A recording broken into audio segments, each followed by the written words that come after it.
Hi mga vakla! What's up y'all? Welcome back to my channel. It's me, Gigi, and today we'll have a little makeup tutorial. Today I'm gonna show you with you guys my normal pageant makeup. So ito yung pageant makeup na ginagamit ko every time na magka-contest ako. Lagi talaga si Gisa na yung gumagawa ng makeup ko, which is my best friend. And sometimes she's not available, so I'm the one who's doing my makeup. At ito yung laging makeup look na ginagawa ko.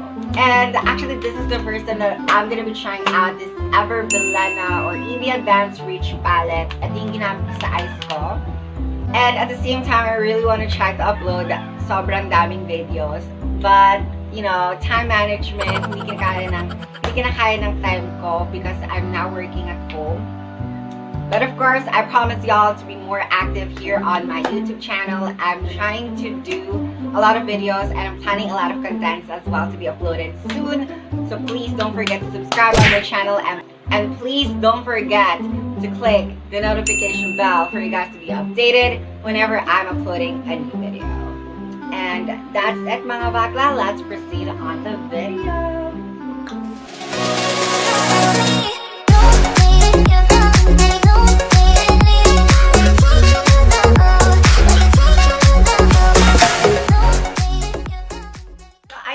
Vakla, welcome back sa aking channel. So, tagal ko ding nawala. Start of June 1, nag-start na ako mag-work at home. That-transition din yung schedule ko. Nag-iiba-iba yung off ko. That's why I really don't have a time to glam out. So, na-miss ko to! Oh my God! Let's just put our headband. So, ayan na nga. Let's start. Toner lang ako ng face at ang toner na gagamitin ko ay this Miniso Intensive Hydration Toner. Make skin feel moisturized, soft, and supple. Surprise! What the fuck?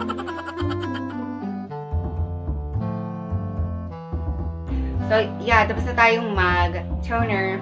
So, ang gagamitin ko naman, magpa-prime na ako ng face. Ang gagamitin ko is this Lux Organics na Skin Mattifying Mist. I got it from Watson's. Comes up with a free beauty blender. Yan. Sobrang cute. So, ayan na nga. Tapos yun ang ating skin mist ng Lux Organic. So, magmo-moisturize naman ako ng face at ang gagamitin ko is this Eye White Aqua Moisturizer na Glow.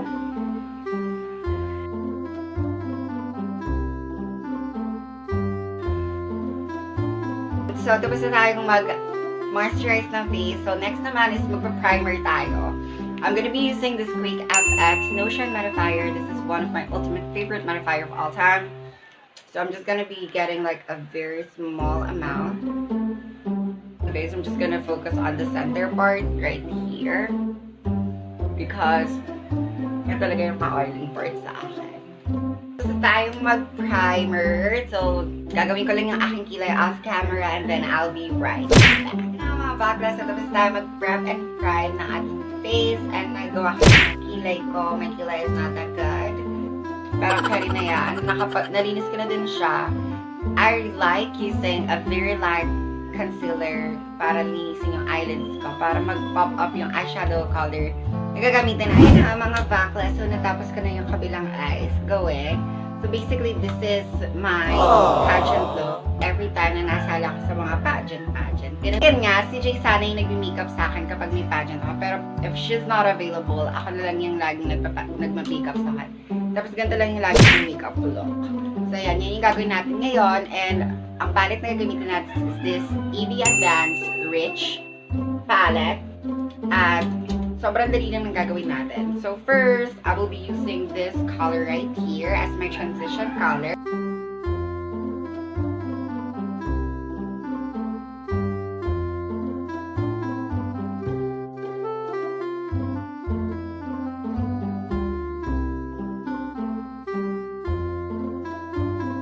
Kunin ko naman yung this color right here. Itong mauve, dark mauve color.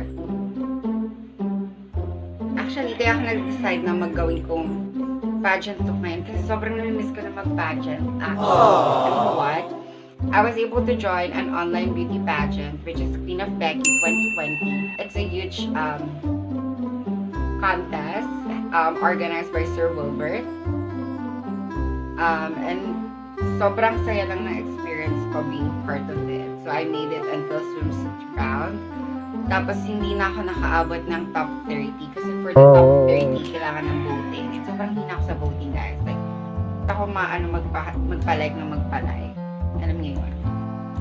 Nahiya ako. Rank 42 lang ata ako. But, that was like a big pageant. Sobrang kilala yung mga kasali dun sa pageant na yun. Like, mga legendary queens, such as Queen Bodong, si Aya Garcia, si Maureen Arguelles, and Lars Pacheco is also there. Juliana Perezcova Segovia is also there. Mat Centino is also there. So, sobrang saya lang. Punta naman tayo sa darker shade ng color. I'm gonna use a dupe color. I'm gonna be using the shade right here. Para lalo lang natin ma-emphasize yung crease natin. Just wanna say thank you guys sa lahat ng nag-views ng aking previous video. I know there are some grammar lapses, some typos that I made, pero parang I just only did that for almost 30 minutes lang tapos I uploaded. Kasi I wanna do it right away. That's why sobrang rush. Di ko na masyadong na-chat. So, I'm so sorry. Same brush, I will just deepen up my crease. So, kukunin ko yung darkest shade right here. This one. And I'm gonna focus that on my outer lash line.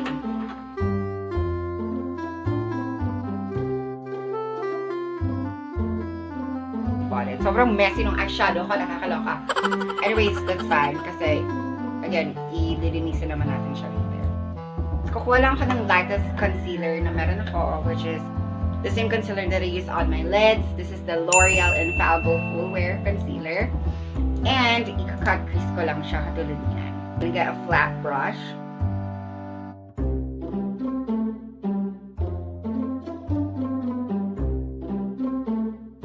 Nakapag-cut crease na tayo. Tapos, kukuha lang tayo ng shimmer shade dito sa palette ng Everbelena, and I'm gonna be using a flat, dense brush. I'm gonna get this color right here, yung gold.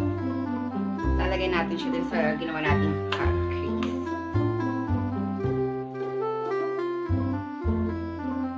I'm gonna go back at black color, yung black here. And i-intensify lang natin yung ating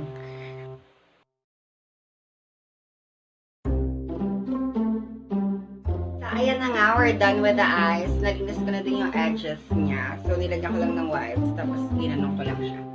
Alam niyo na yun. Okay, so magka-color correct na tayo. So, I'm gonna be using this LA Girl Pro Concealer na in the shade orange. Just gonna put that here. And then sa under eyes, konti lang.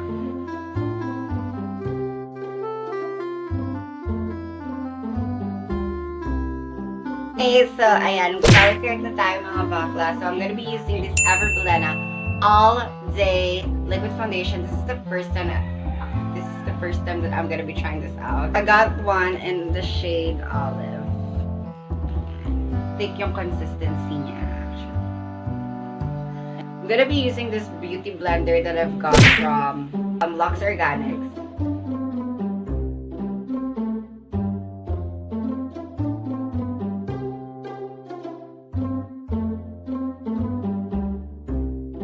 Ayan, so for concealer, I'm gonna be using this Super Stay Maybelline Full Coverage Under Eye Cover Concealer. This is in the shade 30 Honey.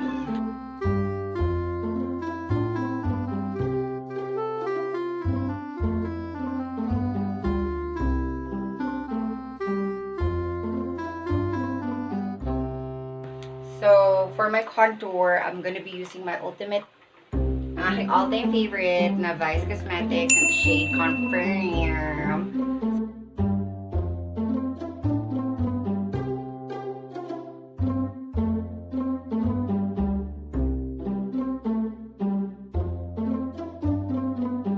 So, gagawin natin is, walang tayo ng powder.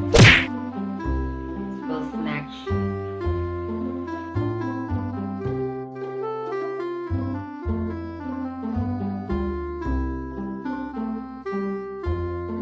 Mga vakla, we're almost done with the makeup tutorial, and at the same time, na brush off ko na yung excess na powder na pinamake natin kanina. Now, I'm gonna be just finishing my lower lashes.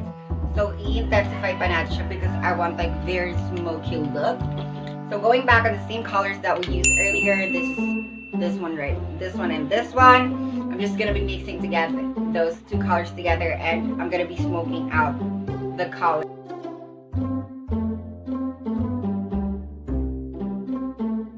Ayan, na-smoke out ko na yung lashes, yung lower lashes ko. And I'm just gonna be tightening up my waterline using this EB Advanced Silky Eyeliner. This is in the shade Black, of course, or Onyx.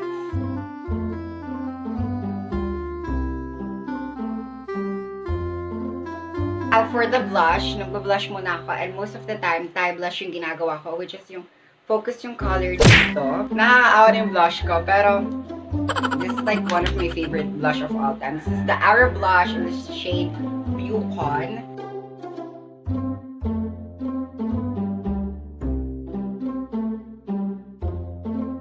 Ayan, so we're almost done with the look. So for the highlight naman, ang gagamitin kong highlighter ay ang aking favorite din na highlighter, which is the EB Advanced Glow Out Highlighter. Ayan, puro Everbillen ata ang nagamit natin ngayon.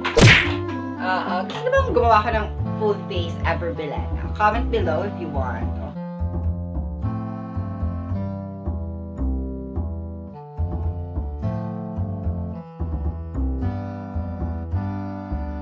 Sa lips naman tayo. So for the lips, I will be using a lip liner. This is from Alverde something.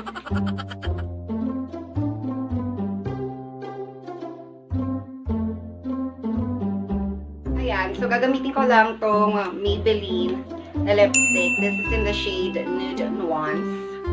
And I'm just gonna apply that on my lips.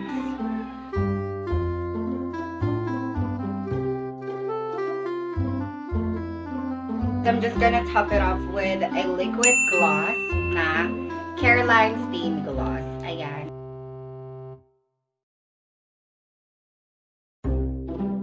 Ay, tapos tayo sa ating makeup, mga vakla. So, I'm just gonna be finishing up the entire look and then I'll be right back. Okay?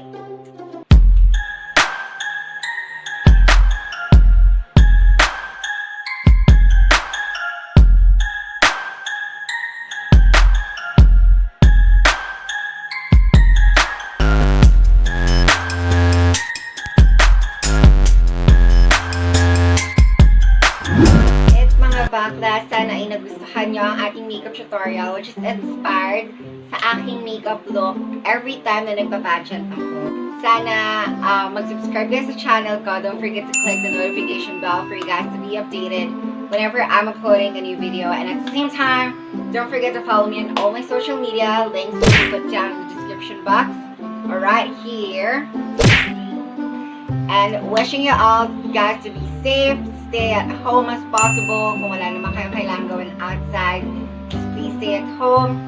And yun lang, I'll see you guys on my next video. And remember, always be yourself. Bye!